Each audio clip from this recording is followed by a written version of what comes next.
नमस्कार दोस्तों, स्वागत है आपका मेरे चैनल पे। दोस्तों, जैसा कि आप जानते हैं कि इंडिया डिफेंस सेक्टर के अंदर बहुत ज़्यादा ग्रोथ करने वाला है, बहुत सी नई चीज़ें आने वाली हैं और ये पूरी तरह से रिनोवेट होने वाला है। तो ऐसे में बड़ी बड़ी कंपनियां जो डिफेंस क्षेत्र के अंदर हैं, इंडिया के ऊपर निगाहें बनाए हुए हैं। उनमें से एक है अमेरिकन कंपनी बोइंग। अगर हम बात करें, बोइंग की निगाह इंडिया के ऊपर इसलिए भी है कि नेवी को भी फाइटर जेट खरीदने हैं और इंडियन एयरफोर्स को भी 114 फाइटर जेट खरीदने हैं, जिसके लिए बोइंग कतार में खड़ा है। इसके अलावा हम बोइंग के Apache, Chinook, P-8I, C-70 aircraft already इस्तेमाल कर रहे हैं और अब उसकी निगाह हमारी सिविल एविएशन मार्केट के ऊपर भी है। उसे पता है कि अगले 20 सालों के अंदर कम से कम 2000 एयरक्राफ्ट की ज़रूरत होगी। तो ऐसे में बोइंग क्या सोचती है और क्या उसके प्लान है, आज इसी के ऊपर बात करेंगे। चलिए दोस्तों, शुरू करते हैं। तो दोस्तों, सलील गुप्ते जो कि प्रेसिडेंट है बोइंग इंडिया के, उन्होंने एक इंटरव्यू के दौरान कहा कि इंडिया के जैसा प्लेस कहीं भी नहीं है, ना ही ऐसी मार्केट है और ना ही ऐसी कैपेबिलिटी कहीं पर है, और हम इसको बड़े ही गौर से देखते हैं और आने वाले समय में ये तीसरी सबसे बड़ी सिविल एविएशन मार्केट भी होगी।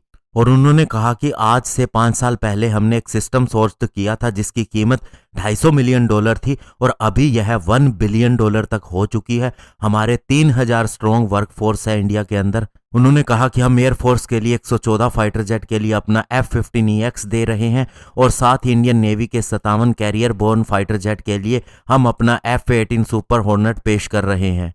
और उन्होंने कहा कि आपका पड़ोसी देश क्या सोचता होगा कि कौन सा फाइटर जेट इंडिया को नहीं इस्तेमाल करना चाहिए, तो वो डेफिनेटली F-15EX होगा, क्योंकि इसकी कैपेबिलिटी बहुत ज़्यादा है, लेकिन फाइनली इसे डिसाइड कस्टमर को ही करना होगा। इसके अलावा दोस्तों, इंडियन एयरफोर्स को एयर रिफ्यूलिंग टैंकर भी चाहिए, जिसके लिए एयरबस का भी नाम आता है और बोइंग का भी।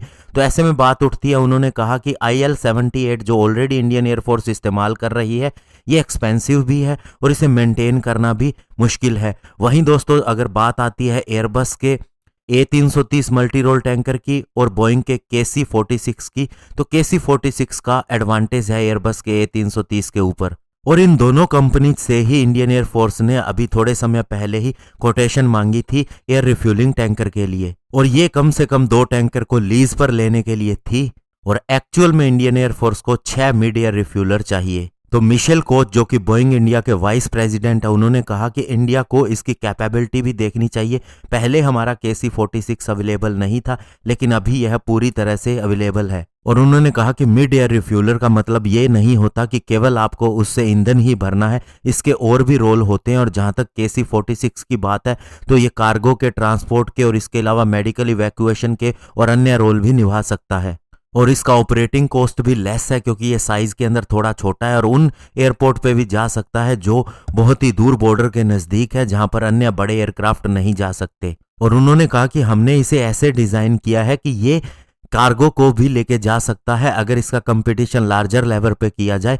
हमने अन्य एयरक्राफ्ट को, जैसे कि पैसेंजर एयरक्राफ्ट होते हैं, उसके अंदर टैंक लगा के और उसे टैंकर में नहीं बदला है, बल्कि इसको पर्पजली डिजाइन किया है। और ऐसा कहकर वे एयरबस के A330 पैसेंजर एयरक्राफ्ट के ऊपर निशाना लगा रहे थे।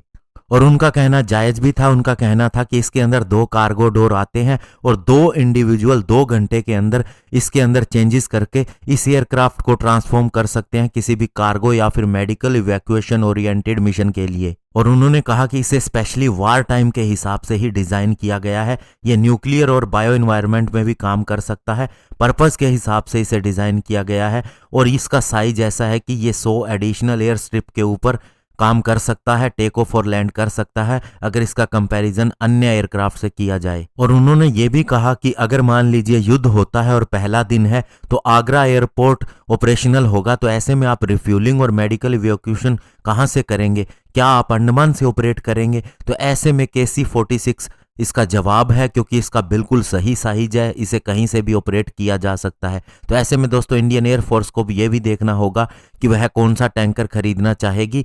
और साथ ही दोस्तों की बोइंग की निगाहें इंडिया के ऊपर हैं और वह बहुत ज़्यादा आगे जाना चाहती है इंडिया के अंदर, स्पेशली दोस्तों फाइटर एयरक्राफ्ट को देखते हुए। धन्यवाद, जय हिंद।